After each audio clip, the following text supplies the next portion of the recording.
Nouvelle vidéo de la série dédiée à la présentation des clubs de Serie A, mes clubs préférés. Nous verrons pour une dizaine de clubs, les effectifs, les plans de jeu et les matchs à venir. C'est parti! Dans cette vidéo, je vous présente la Lazio de Rome. La Lazio de Rome saison 2021-2022. Nous allons commencer par une revue d'effectifs. On va parler d'abord du mercato.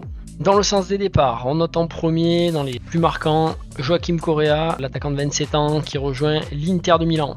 Le départ aussi d'un avant-centre de 32 ans, Felipe Caicedo.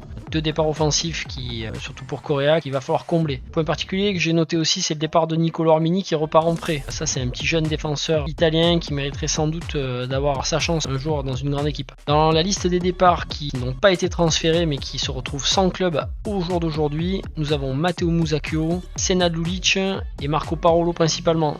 Là, c'est quand même des joueurs qui pourraient retrouver un club, en tout cas je l'espère pour eux, parce que même si Marco Parolo par exemple arrive à 36 ans, c'est vraiment des joueurs qui pourraient encore largement apporter dans d'autres clubs. Dans le sens des arrivées, là j'ai noté plus de noms, il y a quand même pas mal de nouveaux arrivants.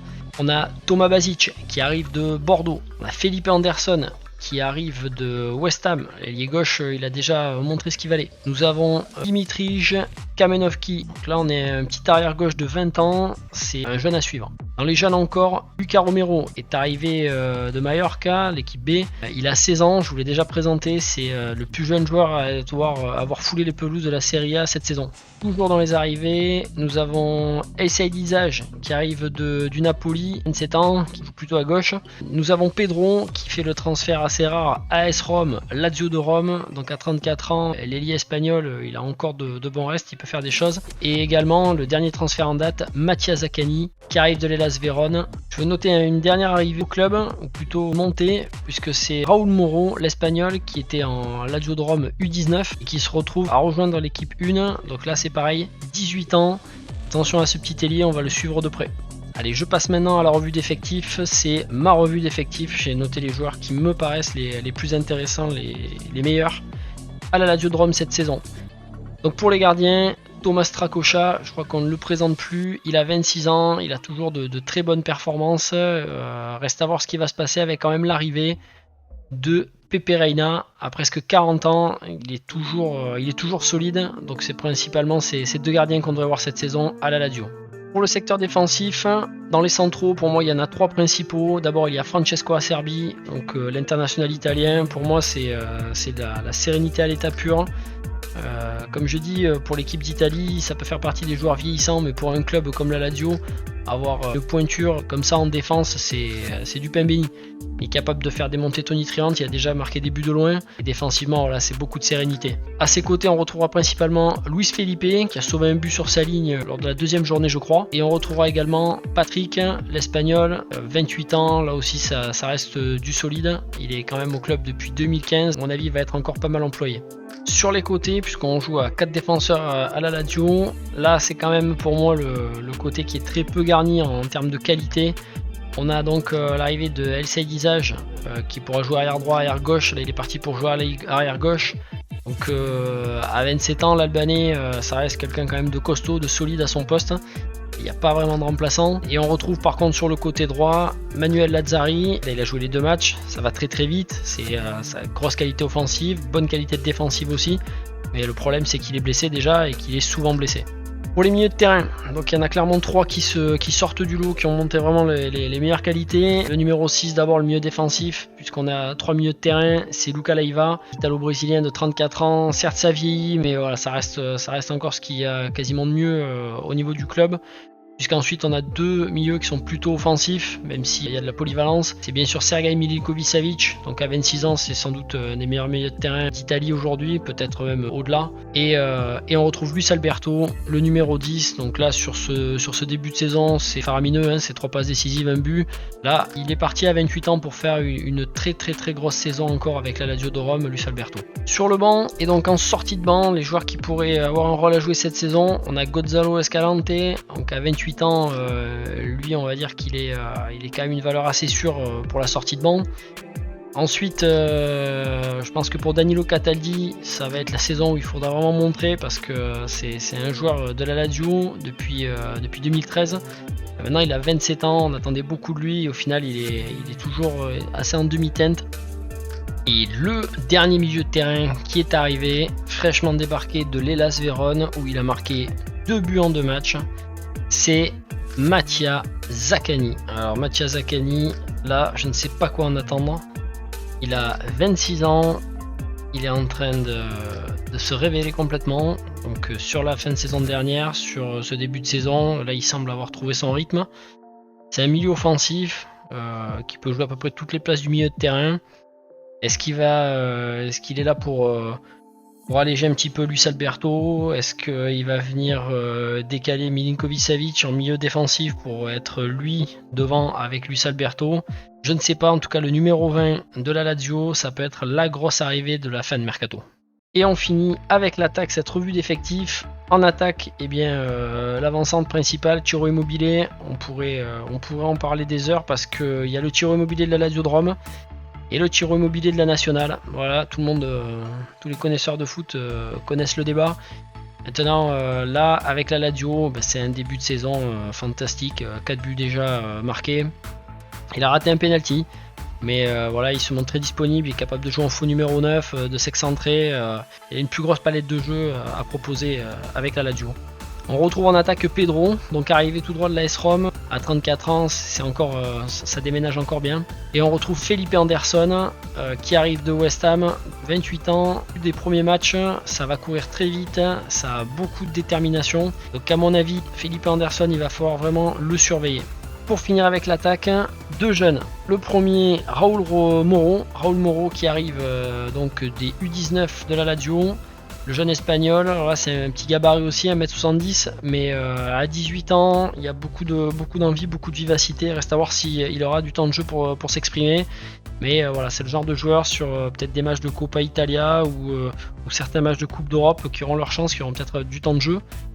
Le second, c'est Lucas Romero, donc le milieu offensif qui arrive de Majorque, qui a été acheté. Lui, on l'a vu jouer sur l'aile gauche de mémoire. C'est le plus jeune, je vous l'ai présenté dans une autre vidéo. Il a 16 ans, donc c'est un des plus jeunes joueurs. C'est le plus jeune joueur à avoir joué en Serie A sur cette saison 21-22, là sur ces 2 premières journées. C'est un bon technicien. Reste à voir s'il aura du temps de jeu. Il est très jeune. Il a une faculté quand même, c'est à pouvoir jouer milieu offensif aussi. Donc à voir ce que ça donnera. Est-ce qu'il va évoluer sur les ailes? Est-ce qu'il va parfois être en doublure d'un Luis Alberto et être la doublure de Luis Alberto, ça sera pas facile. Mais voilà, Lucas Romero à 16 ans, ça peut être un phénomène de cette saison, donc on va suivre ce jeune homme.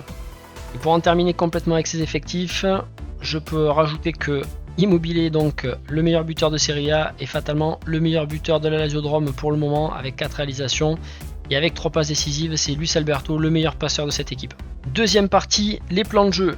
Donc l'entraîneur cette saison c'est Maurizio Sarri. Personnellement, je suis pas un grand fan du personnage. Il a ramené en tout cas son 4-3-3 alors que voilà, c'était une équipe qui était bâtie pour jouer en 3-5-2 voire 3-4-3 et de ce fait ça pêche un petit peu au niveau de la défense, les latéraux. On retrouve donc un 4-3-3 le plus souvent avec Immobile en pointe mais avec aussi Immobile qui peut décrocher. Parfois sur la fin de match on se retrouve en 4-4-2 avec plutôt 2 attaquants et un milieu de terrain en losange. Donc voilà, il est même arrivé qu'on retombe à 2 milieux défensifs avec Leiva et Milinkovic-Savic. Donc il y a de la polyvalence sur le plan de jeu. L'animation offensive, elle est basée sur les grosses accélérations, sur les contres. Et quand il y a la possession du ballon, ça combine vraiment bien avec des montées de Luis Alberto qui peut faire des remises comme on l'a vu sur un très beau but à l'entrée 16,50 m de Immobile.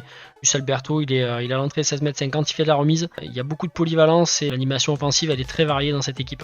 Pour l'animation défensive, pas grand chose à dire si ce n'est que la Lazio, en 2 matchs, en 2 journées, c'est un but très rapidement encaissé à chaque fois. Voilà, les 4 défenseurs avec Lucas Leiva devant, c'est pas été très performante sur les débuts de match. Pour les équipes types, la première équipe alignée face à Empoli pour le premier match de championnat, on avait donc Reina en cage, Acerbi, Luis Felipe en défense centrale, Lazzari sur le côté droit qui a marqué un but. Isage sur le côté gauche, Leiva en 6, Milinkovic-Savic et Apka Opkro qui était à la place de Luis Alberto. Je suis pas sûr que ça va se refaire tout de suite. Sur l'aile gauche, Felipe Anderson, sur l'aile droite, Pedro et Ciro Immobile en pointe. Donc dans ce match était rentré justement Luis Alberto. Je pense on le verra souvent, après il a peut-être des problèmes physiques. Était rentré également Gonzalo Escalante, Raoul Moro, donc la jeunesse, André Anderson et Vedat Muriqi, à voir ce qu'il peut faire en avant-centre à la place d'Immobilier. Je ne suis pas forcément très convaincu par le personnage pour le moment. Le 11 de départ qu'il y a eu contre la Spezia Calcio, la défense était la même, si ce n'est que Patrick a remplacé Luis Felipe. Luis Alberto a pris sa place en 10 avec Milinkovic Savic et Lucas Leiva. Pedro Felipe Anderson et Immobilier étaient en pointe, sont rentrés Danilo Cataldi, Maruzic, Luca Romero, Raoul Moro et encore Muriqi. Donc on voit sur ce match là, les deux petits jeunes, Luca Romero et Raoul Moro, ont eu du temps de jeu. Pour terminer cette présentation de la Lazio, on va tourner les yeux vers les matchs à venir pour ce mois de septembre. Donc en Serie A, il y a quand même il y a des gros matchs. Le Milan AC, Cagliari, le Torino et fin septembre l'AS Rome pour le derby de Rome. En Coupe d'Europe, ils joueront Galatasaray et le Lokomotiv Moscou. Ça fait quand même 6 matchs en un mois, sachant que certains joueurs reviendront de la trêve internationale avec quelques matchs et quelques minutes de jeu dans les jambes. Ça fait quand même un gros mois pour la Lazio de Rome. Je pense qu'à la fin septembre, pour on va dire début octobre, on verra réellement ce que peut faire la Lazio de Rome cette saison, sachant que sur 2 journées, elle ne peut qu'impressionner. Je rappelle qu'elle est leader du championnat de Serie A. Cette vidéo est maintenant terminée, j'espère qu'elle vous aura plu. Elle reflète mon analyse, ma vision, mes préférences. Je serais ravi d'avoir en commentaire vos préférences, les joueurs que je n'ai pas nommés mais que vous avez envie de mentionner aussi pour cette équipe de la Lazio, les joueurs qui peuvent faire la différence. Présenter les clubs italiens, c'est un réel plaisir pour moi. On a commencé aujourd'hui avec la Lazio. La prochaine, je vais faire dans l'ordre du classement, ça sera l'Inter Milan. Merci pour vos commentaires, merci pour vos abonnements, pour vos pouces bleus et je vous dis au revoir.